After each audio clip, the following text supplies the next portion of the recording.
दिल्ली की सड़कों पे किसान के ऊपर पानी की बौछार की जा रही है, डंडे चलाए जा रहे हैं, के ऊपर लाठियां और आंसू गैस के गोले छोड़े जा रहे हैं। अब आप मुझे बताइए कि गांधी जी होते तो क्या कर रहे होते?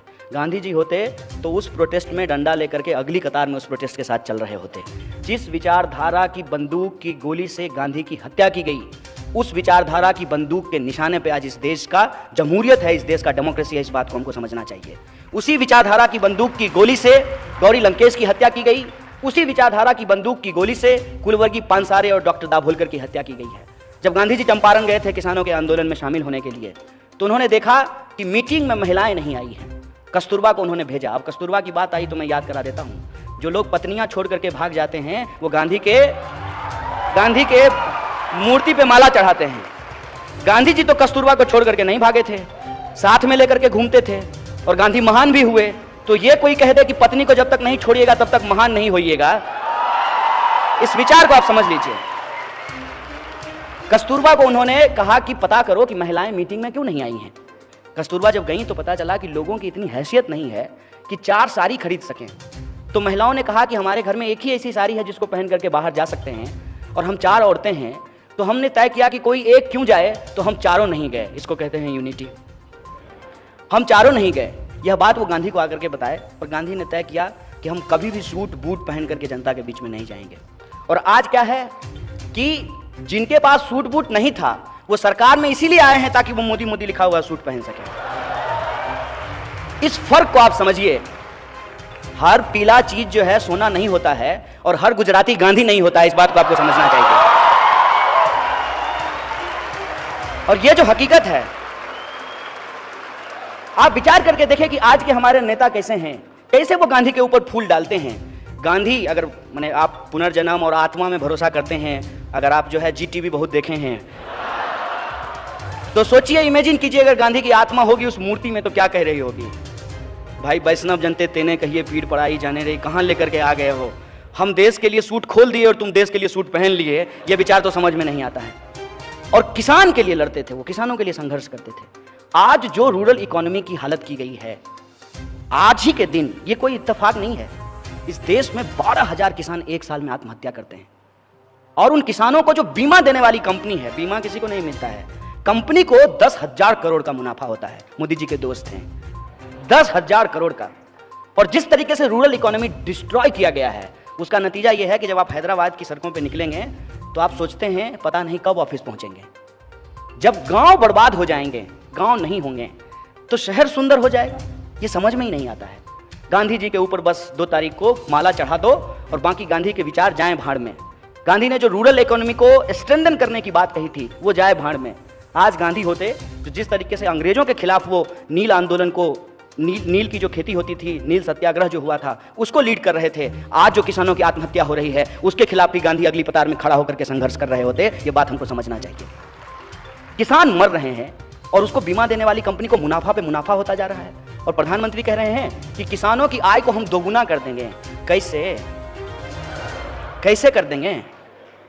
किताब लिखे हैं, गांधी ने भी किताब लिखी थी, हिंद स्वराज। तो उन्होंने बताया कि कैसे जो है रूरल इकोनॉमी को स्ट्रेंथन करना चाहिए। उनके पास विचार थे। इन्होंने भी एक किताब लिखी है, पता नहीं इनका है कि नहीं, हमको नहीं मालूम।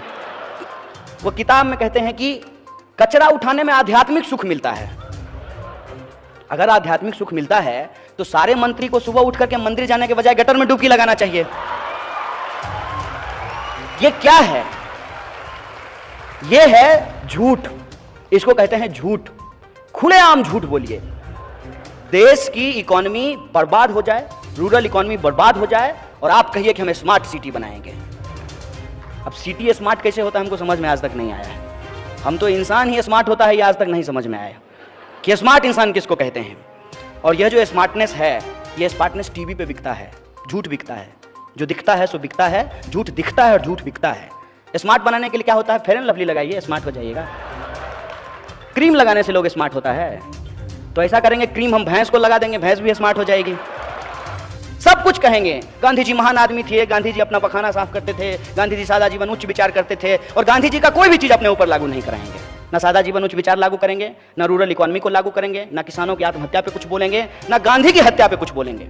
कोई एक मंत्री, कोई एक बड़ा नेता, कोई एक रिस्पॉन्सिबल व्यक्ति जो खुल करके कहे कि गांधी की हत्या नाथूराम गोडसे ने की, इसलिए हम नाथूराम गोडसे को आतंकवादी समझते हैं, नाथूराम गोडसे को मुर्दाबाद कहते हैं। किसी में हिम्मत नहीं है ये कहने की। और अपनी नाकामी को छुपाने के लिए सारा का सारा दोष जो है वो किसी और के सर पे मढ़ देना है। मसलन कि भाजपा ने कहा कि एनपीए जो है वो तो कांग्रेस के टाइम पे हुआ था, करप्शन जो है वो तो कांग्रेस के टाइम पे हुआ था। कांग्रेस के टाइम पे महंगाई नहीं थी क्या? तब पेट्रोल महंगा नहीं मिल रहा था। अरे किसान आत्महत्या तो कांग्रेस के वक्त में भी होता था। हम स्वीकार करते हैं भाई कि ये सारी समस्या जो है 2014 से शुरू नहीं हुई है, ये हम स्वीकार करते हैं। लेकिन अगर ये आप कह दें कि तू चोर मैं चोर इसलिए चोरी बहुत अच्छा है, ये तो हम मानने के लिए तैयार नहीं है। ये तो जवाब नहीं होता है। तू चोर मैं चोर इसलिए चोरी मुद्दा नहीं है, इसको हम कैसे मान लें? इस देश के नौजवान कैसे मान लें? ये सवाल मैं आपके सामने रख रहा हूं। एनपीए था, करप्शन था, इन जो समस्याएं हैं, इस समस्या से ही निजात के लिए लोगों ने आपको प्रधानमंत्री बनाया, नया सरकार चुन करके लाया। नहीं तो वही लोग कंटिन्यू कर रहे होते, क्या दिक्कत है? अरे कम से कम इतिहास तो झूठ नहीं बोलते ना मनमोहन सिंह, पढ़े लिखे व्यक्ति हैं।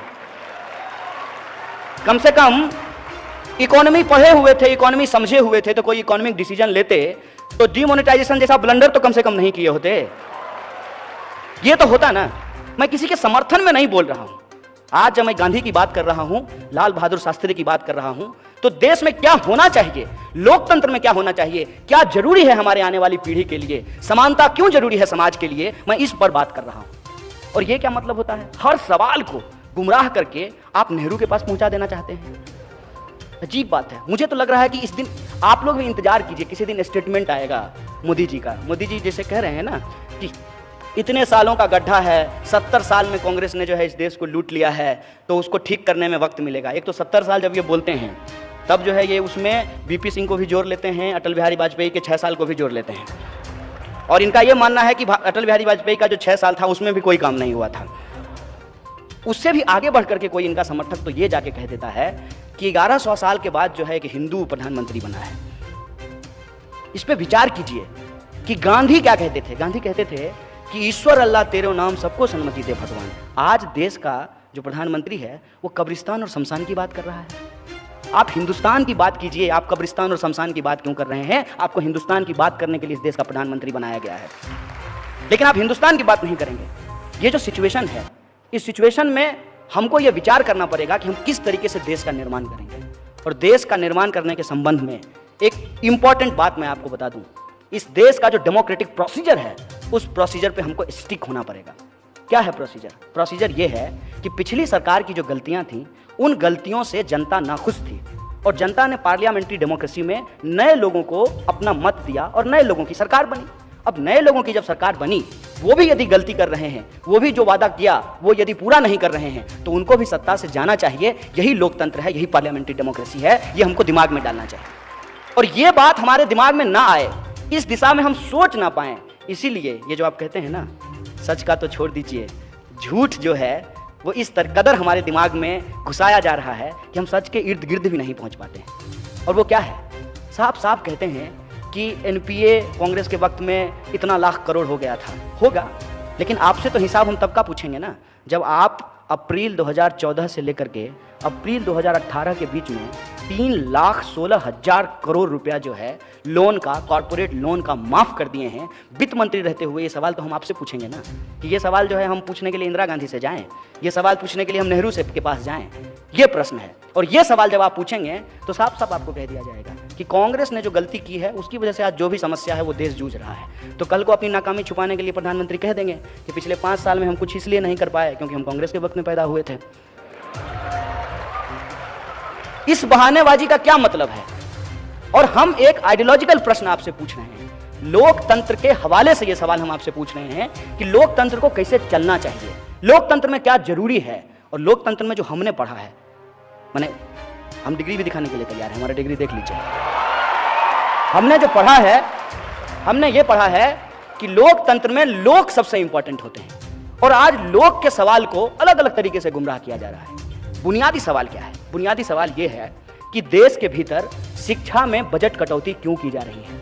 यदि इस देश के गरीब लोग नहीं पढ़ेंगे, इस देश के आम आवाम नहीं पढ़ेंगे, इस देश में महिलाओं को शिक्षा नहीं मिलेगी, तो देश आगे कैसे बढ़ेगा? सबसे बुनियादी चीज है शिक्षा। शिक्षा में लगातार बजट कट किया जा रहा है।